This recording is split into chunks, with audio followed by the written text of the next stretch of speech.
যাই কান্দে কান্দুক, ভোট দেব চান্দুক।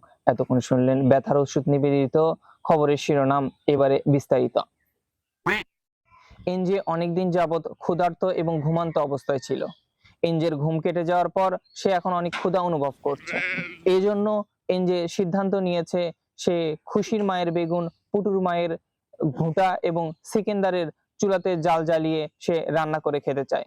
কিন্তু এদিকে খুশির মাও, পুটুর মাও এবং সেকেন্দার এ দাবি মানতে নাখোশ, কারণ তারা এখনো লাইসেন্স পায়নি।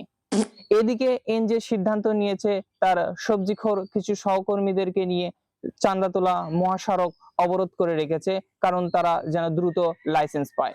কিন্তু তারা এটুকুতেই ক্ষান্ত হয়নি। এনজে আরো হুঁশিয়ারি দিয়ে বলেছে, যদি দ্রুত তাদের লাইসেন্স দেওয়ার ব্যবস্থা না করা হয়, তাহলে তারা ঈদের পরে তারা তার সবজিখোর সহকর্মীদেরকে নিয়ে মূত্রত্যাগ করে সিকেন্দারের চুলা ডুবিয়ে দিবে। তারা এই সিদ্ধান্ত নিয়েছে, কিন্তু এটা কোন ঈদ এখনো তারা ফাইনালি বলেনি। আমরা তাই বাগিচার আকাশের দিকে তাকিয়ে থাকবো যে চাঁদ উঠবে কোন দিন এবং তারপরে তারা আন্দোলনে সামিল হবে। আজ এই পর্যন্তই। ভালো থাকেন, সুস্থ থাকেন এবং বেগুন খেতে যা বন্ধ করেন।